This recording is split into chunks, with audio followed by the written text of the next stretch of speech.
जो मेरे महादेव के लिए आता है, महादेव उसका हो जाता है। तुम एक बार महादेव के लिए आओ तो तुम शंकर जी के मंदिर में 1 लोटा जल चढ़ाने जाओ, शिव के लिए जाओ, शंकर के लिए जाओ, तुम ये विचार कर कर जाना मुझे शंकर भगवान के जल चढ़ाने को काम मत कहना।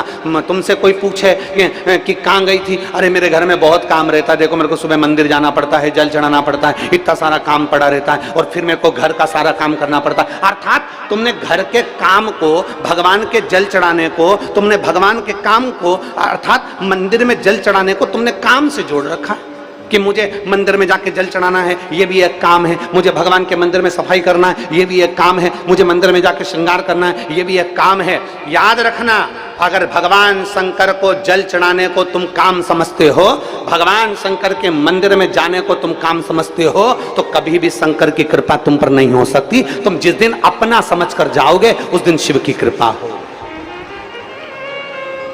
जिस दिन तुम अपना समझ कर जाओ उस दिन शिव की कृपा।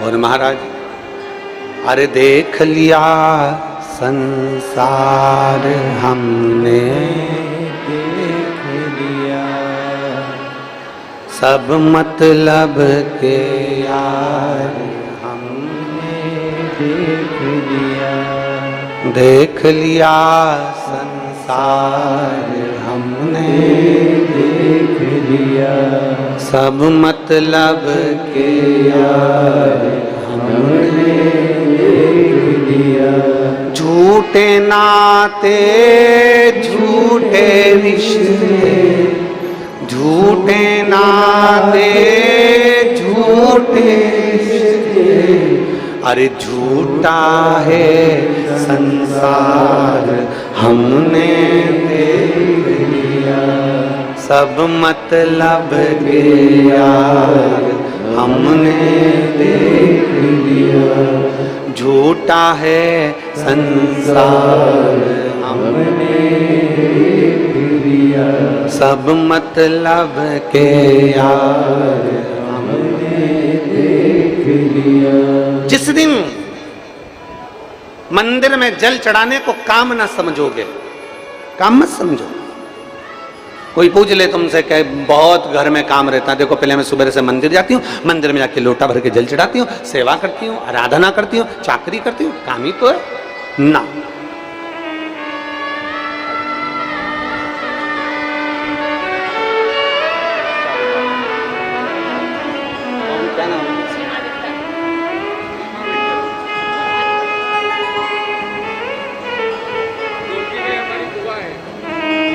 सीमा यादव,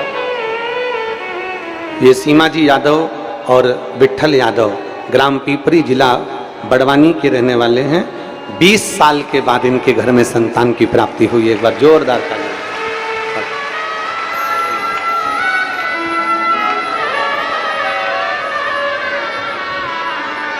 शंभू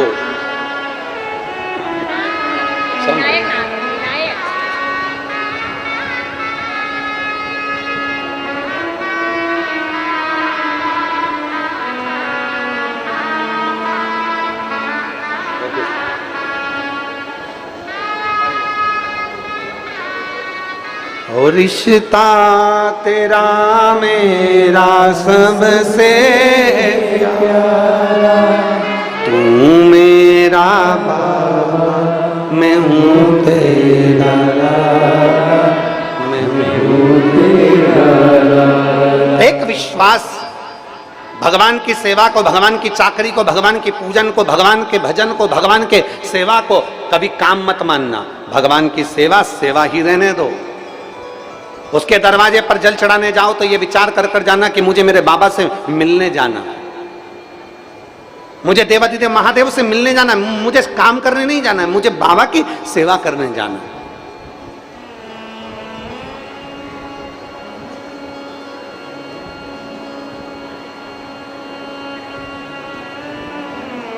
अंगूठी के चक्कर में सास को चाय पिलाओगी तो अंगूठी कभी नहीं मिलेगी।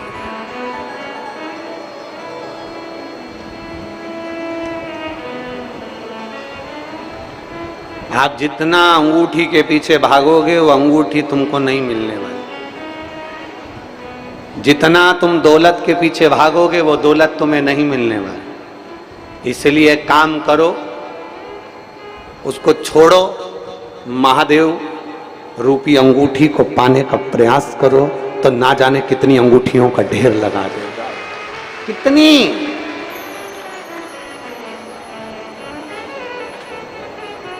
आप उस पर भरोसा कर कर, आप उस पर विश्वास कर कर, एक दृढ़ता को धारण कर कर, एक दृढ़ भाव में।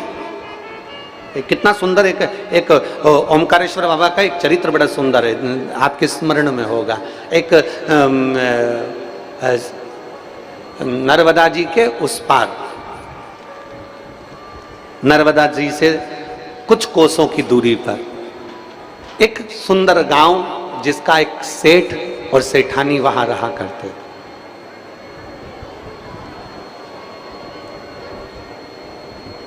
सेठ का नाम था नारायण और सेठानी का नाम था विमला। कभी कभी उसको घर के नाम से भानुमती भी कहा करते थे। दोनों सेठ सेठानी रहते। आप लोगों ने तो ओमकारेश्वर के पास में रहते हो तो आपने तो ये कथा सुन रखी होगी, स्मरण आपके पूरे ओमकारेश्वर वालों ने तो सुनी होगी, पर जो ओमकारेश्वर के बाहर के हैं उनके लिए भी ये कथा है। नारायण और विमला, भानुमती दोनों रह रहे हैं, आराम से रह रहे हैं। उनका एक नियम था, प्रदोष के दिन नर्मदा जी के घाट पर जाते थे, दीपदान करते थे, पूजन करते थे, नर्मदा जी की बालू रेत का शिवलिंग बनाते थे, ओमकार बाबा को याद कर कर, ओमकारेश्वर का दर्शन कर कर, सुंदर आनंद के साथ में शिवलिंग बनाकर उसकी पूजन करते, मां नर्मदा जी का जल उसको समर्पित करते। और जब प्रदोष के दिन वहां से दर्शन कर कर निकलते तो नर्मदा जी का एक कंकर लेकर, कंकर मतलब जम के बोलो शंकर, कंकर मतलब शंकर, नर्मदा जी का एक कंकर लेकर चले जाते। अब उनका नियम क्या था? प्रत्येक प्रदोष को आना, और प्रत्येक प्रदोष को आना, स्नान करना, पूजन करना, दीपदान करना, शिवलिंग का निर्माण करना बालू रेत का, और पूजन करने के बाद में शिवलिंग विसर्जन करके एक कंकर उठाकर लेकर जाते। कंकर को ले जाकर वो एक कमरे में रख देते। कमरे में रखते, इस प्रदोष को कंकर लेकर गए तो अगली प्रदोष को जब वापिस नहाने आते, स्नान करने आते, तो वो कंकर को लेकर आते। कंकर लाते, नदी में डाल देते, नर्मदा जी में, जल में, और दूसरा कंकर फिर उठा कर ले जाते। फिर वो कंकर को रख जाते नदी में, तीसरा कंकर ले जाते। एक कंकर को उठा कर ले जाते, उसको रखते, अगली प्रदोष आती वापिस लेके आते, उसको नदी में डाल देते, नर्मदा जी में उसको दे देते। माई नर्मदे, हम माई नर्मदा जी में उस कंकर को ले जाके डाल देते, ओमकार बाबा का पूजन करते, शिवलिंग का आराधना करते। प्रत्येक प्रदोष, एक प्रदोष में ले जाना, फिर अगली प्रदोष में लाना, फिर उसको ठंडा करना, फिर दूसरा ले जाना। सेठ सेठानी का नियम। अवस्था निकलते निकलते निकलते निकलते दोनों बूढ़े हो गए। बूढ़े हो गए तो शरीर में कष्ट हो गया। बूढ़े, विमला बोली, भानुमती बोली। ये ओमकारेश्वर बाबा की पवित्र कथा है, आप लोग तो सुने हुए होंगे ओमकार घाट वालों, पर बाकी के लोगों के लिए आप लोग तो सुने हैं।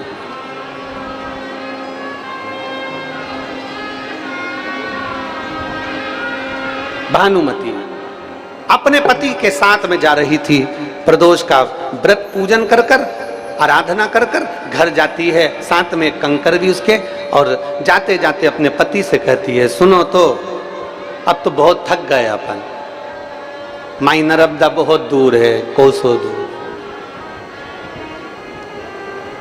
चला भी नहीं जाता, घुटना इतना दुखता है, कमर इतनी दुखती है, परेशानी इतनी होती है, और यहाँ से स्नान करने के बाद घर जाओ, घर जाके फिर भोजन बनाओ, भोजन बना के फिर भगवान के आराम से जिमा के फिर अपन जी में सो तो बात। परंतु भोजन बनाने के लिए मैं थक इतनी जाती हूँ कि भोजन बनाऊं तो बनाऊं कैसे? पत्नी ने कहा, अगर अपनी भी बहू होती ना तो बड़ी कृपा हो जाती। अगर अपनी भी बहू होती ना तो अपन पहुंचते ना तो सेवा कर लेती है। अपन पहुंचते ना तो वो भोजन बना के तैयार रखती, अपन पहुंचते ना तो अपने लिए दूध बनाकर तैयार रखती। अपनी बहू होती ना, आंख में से जल झलक रहा है, सेठ सेठानी नारायण बिमला दोनों चले जा रहे हैं। घर पहुंचे, इतने में तुरंत सेठ जी ने कहा तू चिंता मत कर, भगवान भोलानाथ चाहेगा तो बहू भी देगा, तू क्यों चिंता करती है, बाबा पर छोड़ देना, हम तो बाबा के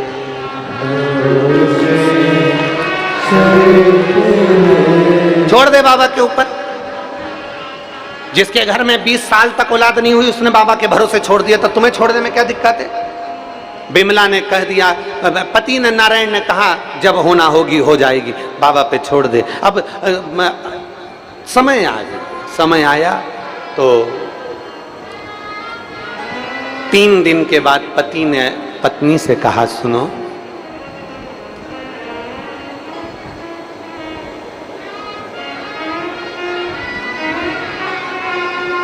मेरे को दूसरे गांव जाना, एक काम करो, थोड़ा सा आटा,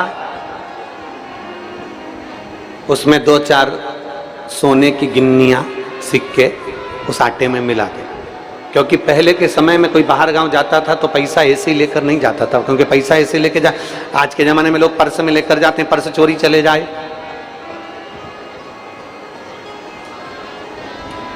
बैग में लेकर गए, बैग चोरी चले गया। पहले के जमाने में लोग पैसा ऐसा लेकर नहीं जाते थे। पति ने पत्नी से कहा आटे के अंदर सोने की गिन्नी मिला दे। आटे में सोने की गिन्नी मिला, पत्नी ने आटे में सोने की गिन्नी मिला दी, पोटली बांधकर पति को दे दी, तुम बाहर गांव जा रहे हो जल्दी आना। पति चले गए, बाहर गांव गए। बाहर गांव जाते जाते पति ने देखा कि नर्मदा जी के तट पर 4-5 लड़कियां खेल रही हैं, और खेलते खेलते वो लड़कियां, वो बेटियां खेलते खेलते नर्मदा की रेत में घर बना रही हैं।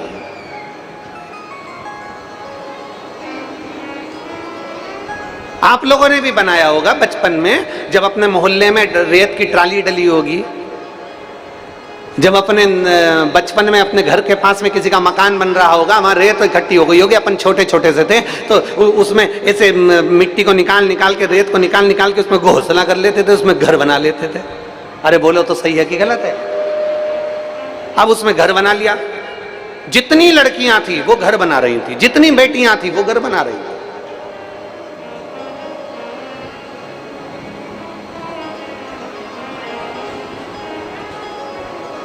अब लड़कियां घर बना रही, नारायण सेठ खड़े खड़े देख रहे। नारायण सेठ ने क्या देखा कि लड़कियां घर बना रही हैं और बिगाड़ रही हैं, घर बना रही हैं मिटा रही हैं, घर बना रही हैं तोड़ रही हैं, घर बना रही हैं तोड़ रही हैं। पर उसमें एक लड़की ऐसी थी, वो घर तो बना रही थी पर तोड़ नहीं रही थी। सेठ ने मन में विचार कर लिया, बस बहू मिले तो यही मिले जो घर तो बनाए पर तोड़े ना।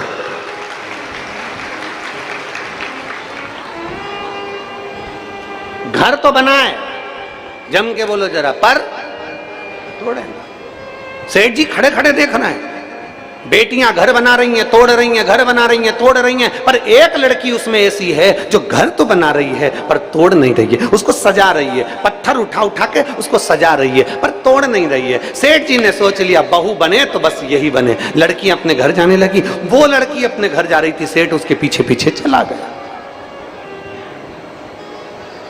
माई नरवरे, सेठ पीछे पीछे चला। सेठ पीछे पीछे चलते चलते लड़की के पीछे पीछे चला, उसके घर पहुंचा। लड़की ने पलट कर देखा, सेठ जी कोई पीछे आ रहा है, कोई मेरे पीछे चल रहा है। इतने में लड़की ने जाकर दरवाजे पर पूछ लिया, अपने घर के दरवाजे पर, तुम कौन हो? तो कहा मैं नारायण हूं, दूसरे गांव में रहता हूं, मुझे दूसरे गांव जाना है। मैं आपको देख लिया, मेरे को भूख लग रही थी इसलिए आपके घर आ गया, आपके पीछे पीछे। मुझे भूख लगी है। बेटी ने कहा भूख लगी है, मैं अंदर से भोजन लेकर आती हूँ। अंदर गई, माँ भोजन दे दो, बाहर कोई भैया आया हुआ है, कोई दादा आया हुआ है, बाहर कोई पथिक आया हुआ है, माँ भोजन दे दो। माँ ने कहा मेरा भोजन बन रहा है, मैं पथिक को दे दूंगी। इतने में पथिक ने आवाज लगाई, बेटी बाहर तो आओ। बेटी बाहर आई, बोलो बाबा। पथिक ने कहा बेटी मैं किसी के घर का खाना नहीं खाता, मैं किसी के घर का भोजन नहीं करता, मेरे पास ये आटा बंधा हुआ रखा है, ये ले जाओ, तुम्हारी माँ से इसकी 2 रोटी बनवा दो, मैं खा लूंगा। ये आटा रखा है, घर ले जाओ, तुम्हारी माँ से 2 रोटी बनवा दो, मैं खा लूंगा। बेटी ने जाकर अपनी माँ से कहा, माँ वो पति कह रहा है कि 2 रोटी उसके साथ में आटा रखा, उसकी बना लो। माँ कहती है, कौन उसका आटा उसने कहा, तू तो एक रहने दे, अपनी रोटी दिया। नहीं माँ, वो मना कर रहा है, मैं किसी के घर की रोटी नहीं खाता, मुझे तो अपनी रोटी खाना है, आटा। तो माँ ने कहा, ला उसका आटा ला दे। माँ ने आटा मंगवाया, उसको छानने के लिए तैयार हुई। जो छाना तो उसमें से सोने की गिन्नियां निकली। अब जो सोने की गिन्नी निकली तो माँ ने सोचा, गजब, जिसके आटे में सोने की गिन्नियां हैं उसके घर में कितनी सोने की गिन्नी होगी।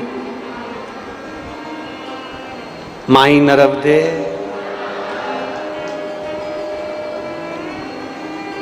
जिसके आटे में सोने की गिन्नियां हैं उसके घर में सोने की गिन्नी कितनी होगी। मां ने भोजन बनाकर दिया सेठ जी को, हाथ जोड़कर कहा, कहां जा रहे हैं आप? मैं पथिक हूं, बाहर जा रहा हूं, पर आज आपसे एक निवेदन करना है। सेठ जी ने कहा, मैं आपसे एक निवेदन करना चाहता हूं। बोलो, क्या निवेदन है? इस लड़की को मुझे अपनी बहू बनाना है, इस बेटी को मुझे अपनी बहू बनाना है। मां तैयार, क्योंकि जिसके आटे में सोने की गिन्नियां हैं तो घर में कितनी सोने की गिन्नी होगी। जी मैं तैयार हूं, तुम्हारे लड़के को लेकर आओ, मैं बहू बनाने के लिए तैयार हूं, तुम्हारी मेरी बेटी तुम्हारे घर की बहू बनेगी, लाओ लड़के को। इतने में सेठ जी ने कहा, लड़का तो काशी में पढ़ने के लिए, व्यापार के लिए गया है, एक काम करो, मां नर्मदा का जल भर लो, उसमें एक कंकर रख लो और मां नर्मदा से विनती कर कर मां नर्मदा के जल से ही इसकी फेरी डलवा दो, मैं समझ जाऊंगा कि मेरे बेटे से इसकी शादी हो गई। मां नर्मदा का जल भरा, घड़े के अंदर कंकर शंकर को रखा, बेटी का भावर डलवा दिया, बेटी का भावर डलवाकर बेटी को बहू बनाकर ले आया। जैसी बहू बनाकर लेकर आया, आवाज लगाई अपनी पत्नी को, सुनो बिमला, भानुमति सुनो। भानुमति ने कहा, तुम इतनी जल्दी आ गए? हाँ, ये कौन आया है साथ में? तुम्हारी बहू आई है साथ में। भानुमति ने अपने पति का हाथ पकड़ा, अंदर रसोई घर में ले गई, रसोई घर में हाथ जोड़कर बोली, अपनी तो कोई औलाद ही नहीं है तो बहू कैसे आ गई? अपने को तो बच्चा ही नहीं है, अपने को तो संतान नहीं है, तो फिर बहू कैसे लिया है? भानुमति से कहा, मैंने माई नर्मदा के साथ में कंकर शंकर को रखकर इसका फेरा डलवा दिया, तू चिंता मत कर। मैंने इससे कह दिया मेरा बेटा काशी में व्यापार करने गया है। पत्नी बोली, झूठ बोलकर कब तक जिंदगी चलेगी, आपको सत्य बोल देना था। पति ने अपनी पत्नी को कसम दे दी, तुझे सौगंध है मेरी, तू मत बताना, चलने दे, बाबा संभाल लेगा, सब संभाल लेगा। धीरे धीरे धीरे धीरे बहू ने अपने सास ससुर की सेवा करना चालू करी। सास ससुर प्रदोष का व्रत करने जाए, सास ससुर नर्मदा जी के तट पर शिवलिंग का निर्माण करे, निर्माण कर कर एक पत्थर रखें, अगला पत्थर रखें, ऐसे करते करते 8 महीने 9 महीने 1 साल 1.5 साल निकल गया। आज भानुमति की बहू बाहर किसी संत को भोजन देने के लिए गई, पड़ोसन ने देख लिया, आवाज लगाकर बुला लिया, बहुरानी इधर तो आओ, तुम्हें मालूम है तुम्हारे सास ससुर जैसा झूठेला संसार में कोई नहीं होगा, तुम्हें मालूम है तुम्हारे सास ससुर जैसा झूठेला संसार में कोई नहीं होगा। इतने झूठेले हैं, इतने झूठेले हैं कि तेरी जिंदगी बर्बाद कर दी, तेरी जिंदगी। बहू ने पूछा, क्या जिंदगी बर्बाद कर दी? उनका कोई बच्चा नहीं है, उनकी कोई औलाद नहीं, उनका कोई लड़का नहीं है, और तुझे बहू बना कर लिया है। भानुमति की बहू ने कहा, ऐसा नहीं हो सकता।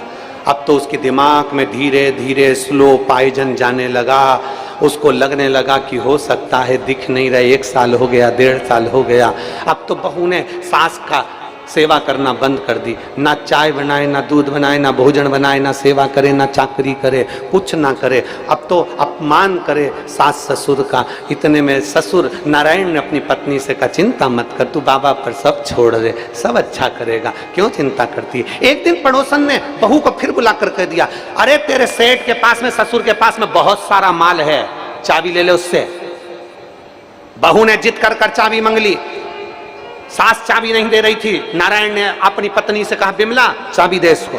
बिमला ने चाबी दे दी। अब तो बहू पूछती नहीं। प्रदोष का दिन आ गया, नर्मदा जी के घाट पर चल दिए बूढ़े पति पत्नी दोनों। एक कमरा ऐसा था जो नारायण ने मना कर दिया था, इस कमरे को मत खोलना, इसकी चाबी बस केवल हम खोलते हैं और प्रदोष की प्रदोष खोलते हैं, इसको मत खोलना। पर बहू तो जिद्दी थी, जिद्दी। जैसे ही सास ससुर निकलने चालू हुए, प्रदोष के लिए सास ससुर निकलना चालू हुए, और आज सास ससुर भूल गए कि नर्मदा जी के तट से में जो कंकर लेकर जाता था, जो रखता था, अगला कंकर लाता था, आज वो कंकर को छोड़कर चले गए, भूल गए। सुध नहीं रही, क्योंकि बहू इतना टेंशन दे रही थी कि वो सुध में भूल कर दोनों चल दिए, दोनों नर्मदा जी के घाट पहुंच गए। बहू ने आज वो ताला खोल लिया, खोला तो बहू ने क्या देखा कि एक लड़का युवान, बड़ा सुंदर, और भगवान शंकर का अभिषेक कर रहा है। भगवान शिव का अभिषेक कर रहा है, शिव का अभिषेक। पत्नी खुश हो गई, पूछ लिया तुम कौन हो? कहा मैं सेठ जी का बेटा, काशी रहता था और आज ही आया हूं। तो माता पिता मुझे बंद कर कर चले गए थे कि तू सेवा करना, हम प्रदोष कर कर आते हैं सेवा। पत्नी की आंख से आंसू बहने लगा, मैंने अपने सास ससुर की बात नहीं मानी। पड़ोसन कहती थी कि उनकी तो औलाद नहीं है, फिर ये औलाद कैसे हो गई? शाम के समय सास ससुर आए, बहू ने भोजन तैयार रखा, भोजन दिया, भोजन तैयार रखा, भोजन जब प्रदान किया, प्रदान करा तो आज सास खुश थी। बेटा आज तेरे चेहरे पर बड़ी रौनक है, बेटा आज तू बहुत सेवा कर रही है, क्या हो गया? माँ आज तुम्हारे बेटे आ गए। बेटा आ गया? मेरा बेटा? हाँ माँ आज तुम्हारा बेटा आ गया। बेटा? नारायण को आवाज लगाई, स्वामी स्वामी स्वामी आओ जरा। ये बहू क्या कह रही है? ये बावरी तो नहीं होगी, पागल तो नहीं होगी? कह रही है बेटा आ गया। कहाँ है बेटा? जब जैसे ही दरवाजा खोला, खोलते से क्या देखा कि उसमें एक बेटा बैठा था। माँ बिमला ने अंदर जाकर उस बालक से पूछा, बेटा तुम कौन हो? बालक कहता है माँ तो प्रदोष पर जाती थी, एक कंकर उठाकर लाती थी, वो कंकर साधारण नहीं तो अपना बेटा समझकर लाती थी, इसलिए महादेव ने मुझे तेरा पुत्र बनाकर भेजा है।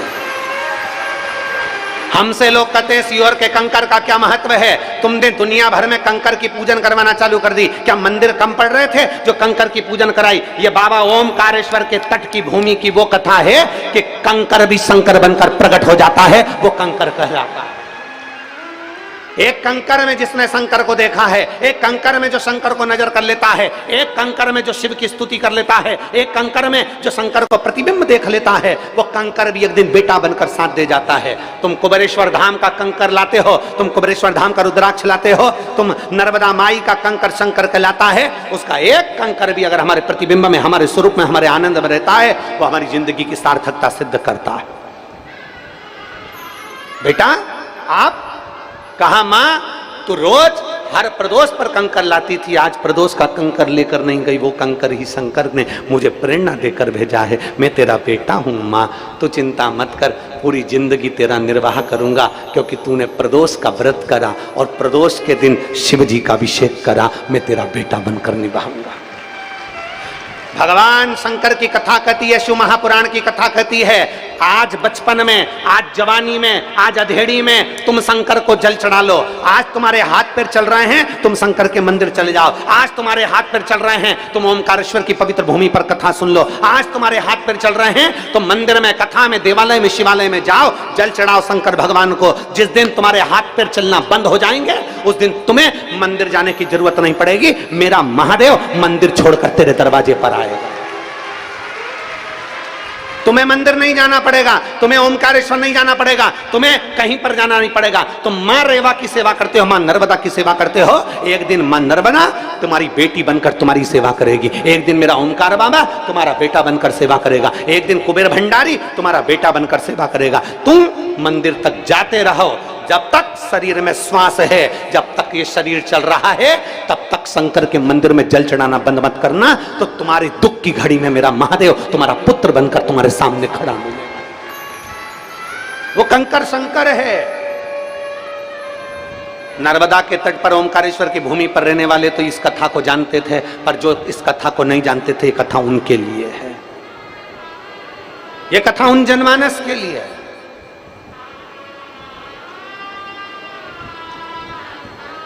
एक आपका भरोसा, एक आपका विश्वास, एक आपकी दृढ़ता, एक आपकी लगन। भगवान शंकर के प्रति जितनी तुम्हारी लगन होती है, भगवान शिव के प्रति जितना तुम्हारा प्रेम होता है, भगवान शिव के प्रति जितनी तुम्हारी लगन होती है, शिव उतने तुम्हारे करीब में आते हैं। शंकर क्या है? कोई तुमसे पूछे शंकर की परिभाषा बताओ, शिव की परिभाषा बताओ, शंकर की परिभाषा बताओ, उनको परिभाषा बता देना कि शंकर विश्वास है। तू विश्वास रखकर शिव के मंदिर जाएगा तो तुझे 20 साल में भी औलाद हो सकती है। तू शंकर के मंदिर जाएगा तो मेरा महादेव सारे दुख मिटा सकता है। एक पत्र है, देखिए।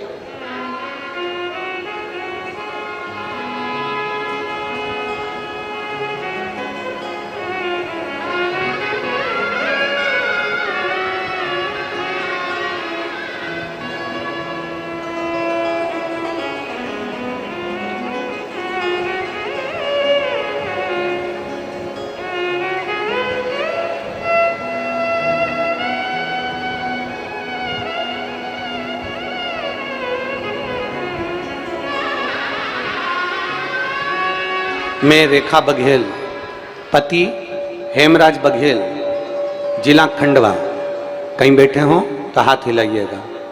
मैं रेखा बघेल, पति हेमराज बघेल। पत्र को एलईडी पर पढ़ सकते हैं और टीवी पर पढ़ सकते हैं। मैं रेखा बघेल, पति हेमराज बघेल, जिला खंडवा, कहीं बैठे हो तो हाथ हिला सकते हैं। हाथ हिलाओ, ठीक है। रेखा जी, पति हेमराज जी आए हैं साथ में, हाथ हिलाइए। दोनों आ जाओ दोनों, बेलपत्र ले जाइए। मैं रेखा बघेल, पति हेमराज बघेल, जिला खंडवा, तहसील पंथाना, ग्राम देवाल।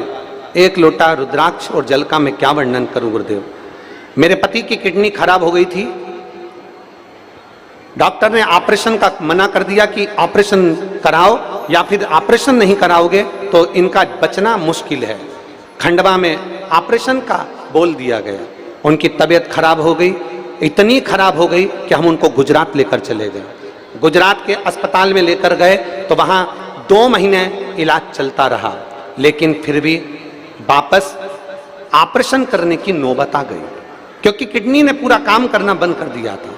हमारे पास पैसे नहीं थे ऑपरेशन करवाने के, हम असमर्थ थे ऑपरेशन कराने के लिए। उनको डॉक्टरों ने कह दिया था कि 7 दिन के भीतर इनकी मृत्यु हो जाएगी अगर ऑपरेशन 7 दिन के अंदर नहीं हुआ। आप पत्र में पढ़ सकते हैं, 7 दिन के भीतर इनकी मृत्यु हो जाएगी। उसके बाद हमने उन्हें घर लाकर 7 दिन के अंदर इनकी मृत्यु होना है, डॉक्टर ने जवाब दे दिया। हम उनको गुजरात के हॉस्पिटल से घर लेकर आ गए और घर लाने के बाद हम सीहोर गए, वहां से रुद्राक्ष लाए, उसको तांबे के कलश में डालकर गलाकर शिवजी पर चढ़ाना प्रारंभ करा। एक बेलपत्री हमने अपने पति को देना प्रारंभ करी। शिवजी के मंदिर में झाड़ू पोछा करना प्रारंभ करा। 15 दिन के भीतर मेरे पति की किडनी ने काम करना प्रारंभ कर दिया और डॉक्टर भी आश्चर्य में है कि इसकी किडनी कैसे काम कर रही। 7 दिन दिए थे मृत्यु के लिए और बाबा ने बचाया। अकाल मृत्यु वो मरे जो काम करे चंडाल का, काल उसका क्या बिगाड़े जो भक्त हो जो महाकाल का भक्त होगा, जो मेरे ओमकार बाबा का भक्त होगा, जो मेरे सोमेश्वर नागेश्वर, मेरे विश्वनाथ, मेरे केदारनाथ, मेरे अमरनाथ बाबा का भक्त होगा, वो धोखा नहीं खा सकता।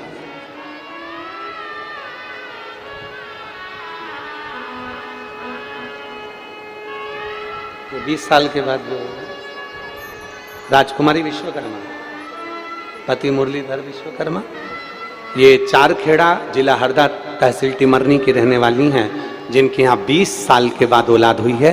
जोरदार ताली बजाएं। साधु का शंभू, प्रणाम करो, प्रणाम करो, प्रणाम करो। शंभू,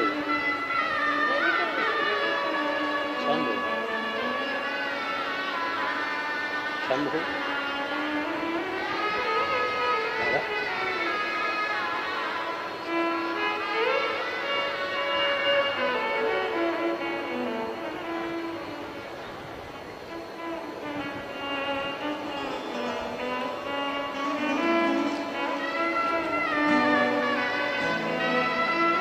शिव तत्व की प्राप्ति है, शंकर की। और जब हमने देवाधिदेव महादेव को पुकारा।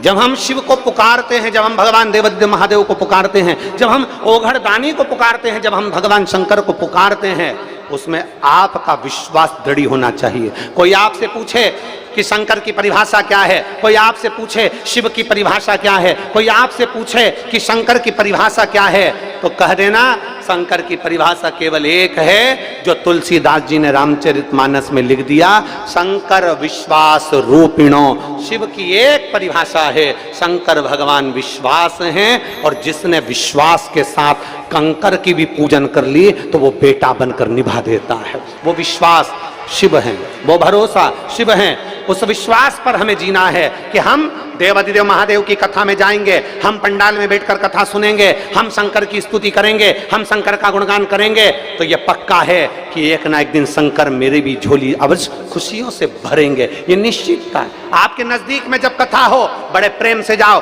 शंकर की कथा में जाकर बैठो। आपके नजदीक में जब शिव महापुराण की कथा हो, अपना घर छोड़कर आप गाड़ी से जाओ, सुनो और वापस गाड़ी से जाओ। अभी हम तो सारे भक्तों से कहना चाहेंगे, बारिश का समय चल रहा है, और बारिश के समय में अभी 2-3 महीना जब भी कहीं पंडाल में कथा हो, तो आप लोगों से निवेदन रहेगा कि दूर वाले जो व्यक्ति रहते हैं, टेंट पंडाल में रहने वाले, उनसे कहेंगे कि वो कम मात्रा में आए। जो रोज गाड़ी से आना जाना करने वाले हैं वो आ सकते हैं, और अगर किसी को होटल रूम वगैरह मिल जाते हैं तो आप रह सकते हैं। हम तो कहेंगे जब तक थोड़ा पानी, हवा, तूफान ये सब चलते रहते हैं तो थोड़ा बच कर चले, थोड़ा सावधानी रखें, थोड़ा ध्यान। गंडई में जो कथा है 18 तारीख से 15 तारीख को यहाँ समापन हो जाएगी, विराम हो जाएगी। 18 तारीख से गंडई में चालू हो जाएगी, छत्तीसगढ़ की पवित्र भूमि राजनांदगांव के पास। आप सब आनंद के साथ श्रवण करें, टीवी के सम्मुख में बैठे, मोबाइलों पर कथा का रसपान करें। एक दिल रखकर, एक विश्वास रखकर, एक भरोसा रखकर, एक दृढ़ता रखकर कथा को सुने। जब हम भरोसा रखकर कथा का रसपान करेंगे तो हमारा शिव हमारी जरूर सुनेगा। और खाली ना दर से तुम्हारे, खाली ना दर से तुम्हारे, मैं भी खड़ी हूँ पाए बसाए, अपने हृदय से लगा लो, गिरा जा रहा हूँ, उठा लो, भोले अपने दर से अब तो ना टालो, गिरी जा रही हूँ, उठा लो। एक विश्वास, एक भरोसा, बोल बम का नारा है। हमारा कौन सहारा? बाबा के सिवा कोई सहारा नहीं। संसार वालों पर भरोसा करोगे वो तोड़ देंगे, परिवार वालों पर भरोसा करोगे वो तोड़ देंगे, दुनिया पर भरोसा करोगे वो तोड़ देंगे, पर मेरे देवाधिदेव महादेव को अगर एक लोटा जल तुमने बचपन में, जवानी में, अधेड़ी में चढ़ाया है, तो बुढ़ापे में अगर कोई साथ ना देगा तो मेरा वो काल अधिपति, मेरा ओमकारनाथ आकर साथ देगा तुम्हारा। वह साथ देगा, और भरोसा ही तो मूल है। साथ देता कौन है? कौन साथ चलेगा? कौन साथ देगा? कोई नहीं है, कोई नहीं आने वाला। और अंत समय प्रभु वचन दिया तो आए ना आए प्रभु कुटुंब कबीरा, अंत समय प्रभु आना पड़ेगा, और वचन दिया तो निभाना पड़ेगा। कौन आएगा अंत समय में? कौन तुम्हारे करीब में आएगा? ध्यान देना, बहुएं बेटे तुम्हें दवाई दिलवा सकते हैं, बहू बेटे तुम्हें हॉस्पिटल तक ले जा सकते हैं, बहू बेटे तुमको दवाई दिलवा देंगे, हॉस्पिटल ले जाएंगे, अच्छे डॉक्टर को दिखा देंगे, सारा काम बहू बेटे करवा देंगे, जांच बहू बेटे करवा देंगे, रिश्तेदार करवा देंगे, सब तुम्हारे लिए सेवा कर देंगे, सारी दुनिया तुम्हारे लिए लगी रहेगी। पर तुम्हारे शरीर में जो कष्ट है, तुम्हारे शरीर में जो तकलीफ है, तुम्हारे शरीर में जो कष्ट है, वो कोई दूसरा नहीं बांट सकता। वो तो तुमने जो एक लोटा जल चढ़ाया है, बस वही दुख बांट सकता है। तुम्हारे शरीर में जो कष्ट है वो कोई दूसरा नहीं बांटेगा, तुम्हारे शरीर में जो कष्ट है वो दूसरा नहीं बांट सकता। वो बांटेगा तो तुम्हारा शरीर का कष्ट वो तुम्हारा महादेव बांटेगा, कोई दूसरा नहीं। आएगा, पलंग पर पड़े हो, आईसीयू में पड़े हो, वेंटिलेटर पर पड़े हो, मशीनें लगी हुई है, होश है नहीं, पलंग के पास में कौन है? कौन? तो कहा केवल एक